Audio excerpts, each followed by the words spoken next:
Oi, gente! Estamos aqui de volta para mais uma videoaula do nosso curso.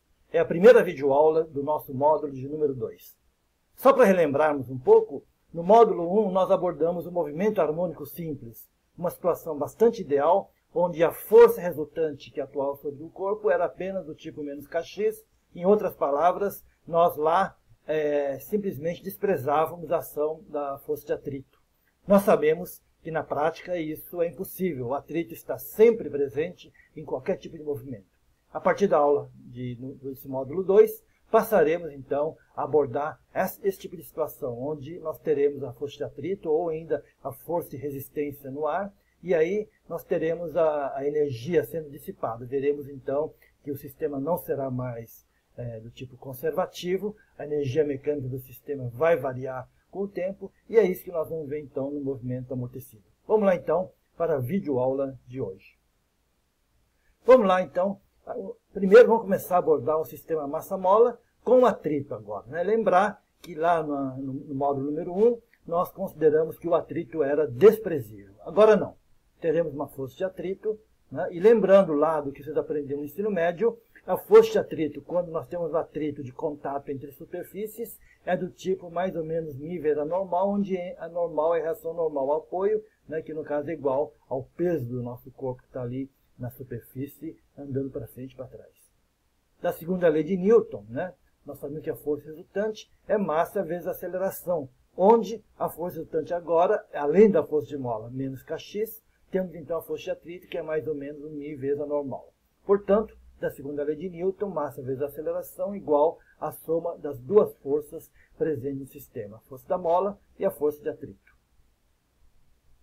A equação diferencial, né, só lembrando, né, no módulo 1 dissemos que a lei de Newton sempre leva, né, na verdade a segunda lei de Newton é uma equação diferencial, já que a aceleração é a derivada segunda da posição com o tempo. Então essa equação diferencial que nós deveríamos resolver, né, pode parecer simples, mas essa equação diferencial ela envolve grandes dificuldades e não vamos, então, por isso, abordar esse tipo de atrito nesse momento. Tá? Vamos deixar para depois.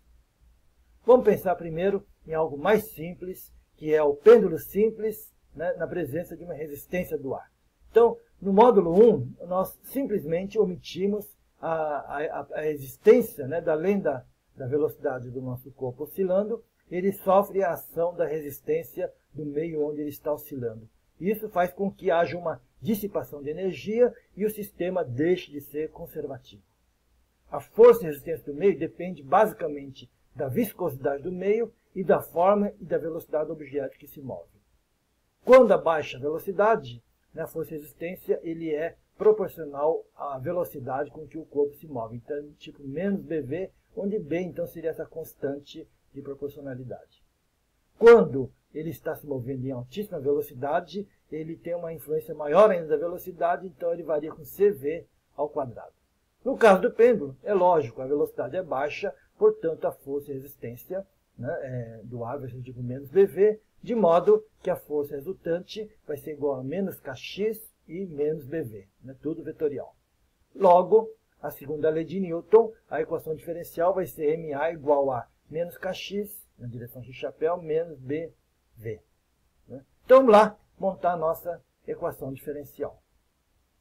Temos a força resultante, né, da segunda lei de Newton, então MA é igual a kx menos BV, ou seja, M derivada segunda da posição com o tempo vai ser igual a menos kx na direção x, menos B dx dt, né, velocidade é dx dt na direção de x-chapéu. Notem que tem x-chapéu em tudo, ou seja, nós temos aí a igualdade de dois vetores que estão na mesma direção e, portanto, a igualdade significa que vai ser uma igualdade só das componentes, ou seja, m derivada segunda de x com relação ao tempo, ao quadrado, né, vai ser igual a menos kx menos b dx dt. Está lá, então, a equação diferencial, passamos o m dividindo para o outro lado, passamos todos os termos para o lado esquerdo e temos aí a nossa equação diferencial montadinha, onde o primeiro termo é derivada segunda de x com relação ao tempo, a massa foi dividida em todo mundo, então tem k sobre m e tem b sobre m dx dt. Pronto. Agora, nós podemos definir, né, vemos que k sobre m é uma constante. Vamos chamar de ômega zero ao quadrado. Notar que lá na unidade, no módulo 1, chamamos o k sobre m de ômega ao quadrado, né? Aqui vamos chamar de ômega zero ao quadrado, mais tarde vai ter sentido o que é ômega zero ao quadrado. Gama, na verdade, é o coeficiente de amortecimento, vou definir como sendo B sobre 2N. Notem que aqui também tem uma certa malandragenzinha, porque a constante que aparece na equação diferencial acima é B sobre N. Eu poderia ter definido gama como B sobre N. A gente vai ver que se chamar de B sobre 2M, a equação vai ter um resultado mais interessante. Então temos derivada segunda de x dt2, né? O B sobre M é 2 gama dx dt, mais ômega zero ao quadrado x igual a zero. Essa é a equação diferencial. Né? Essa equação diferencial ele tem um nome. É a equação diferencial linear homogênea de segunda ordem com coeficientes constantes. Lá dos cursos de cálculo, vocês sabem que esse tipo de equação ele propicia a solução do tipo exponencial de uma constante p vezes o tempo.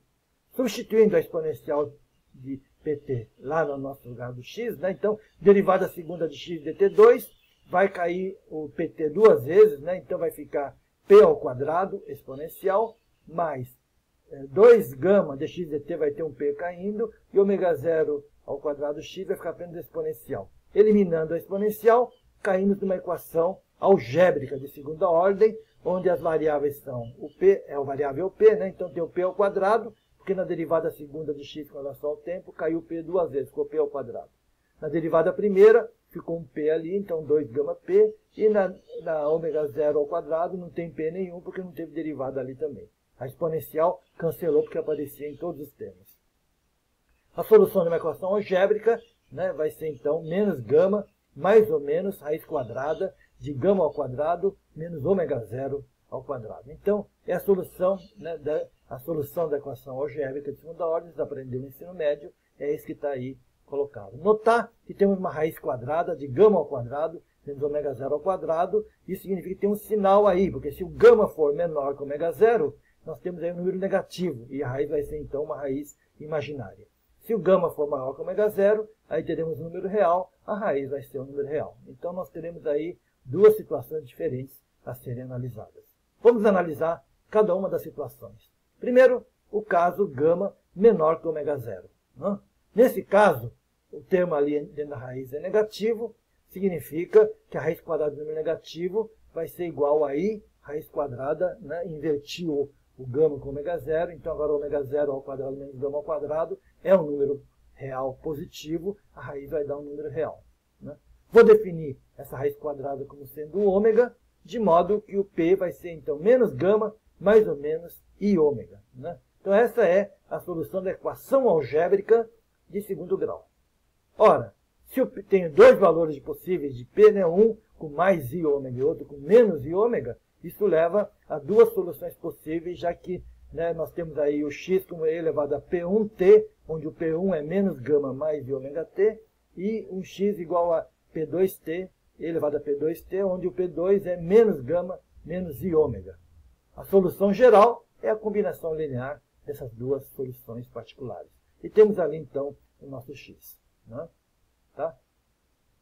Lembrando, né, que temos o p como sendo aquela soma de dois termos, podemos escrever colocando e elevado a menos gama t já em evidência. Né? Então temos ali um a elevado a i ômega t mais um b elevado a i ômega t.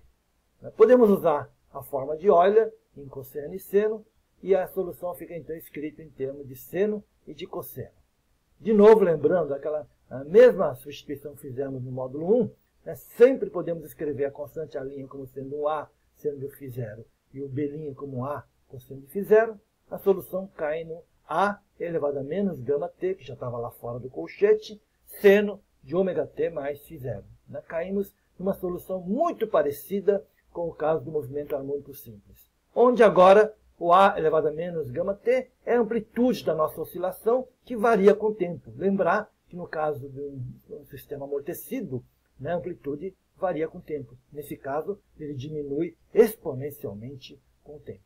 E tomar cuidado com esse ômega, que é exatamente a frequência angular de oscilação. Esse ômega não é o mesmo ômega lá do caso do movimento harmônico simples. Esse ômega é raiz quadrada de ômega zero ao quadrado menos gama ao quadrado, como nós definimos lá anteriormente. E o ômega zero ao quadrado realmente é igual a k sobre m, ou seja, o ômega zero é a raiz de k sobre m, é a frequência do movimento harmônico simples que haveria nessa situação se não houvesse o atrito.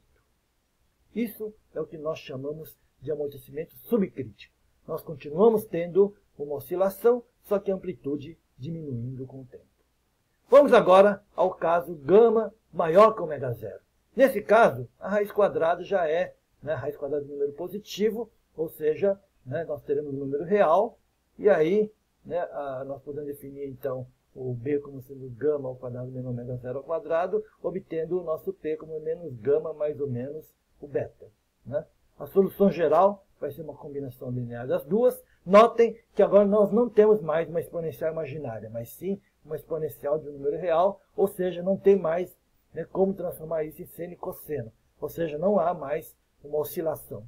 Temos simplesmente dois termos exponenciais quando o γ é maior que ômega zero. Na verdade, isso é uma situação onde eu tenho uma viscosidade, uma resistência. O meio é muito viscoso, então não dá tempo do sistema oscilar. Ele simplesmente, quando ele é largado, ele para no meio do caminho, sem completar o primeiro ciclo da oscilação. Isso é o que nós chamamos de um amortecimento supercrítico. E por último, o caso onde o γ é igual a ômega zero. É o que a gente chama de amortecimento crítico. Nesse caso, o beta é γ ao quadrado menos ômega zero ao quadrado é igual a zero, e aí nós temos apenas uma solução, a outra tem que ser buscada por um outro caminho, a solução geral tem essa característica, que é um pouquinho diferente do caso do amortecimento supercrítico. São as três situações que nós temos para um pêndulo que oscila numa situação onde tem um meio viscoso. Então ele vai sofrer um amortecimento. O caso mais interessante é o amortecimento subcrítico, onde nós temos uma oscilação ainda presente, só que com a amplitude diminuindo exponencialmente com o tempo. Faremos exercícios para ver exatamente como trabalhar com essas situações que nós colocamos aí.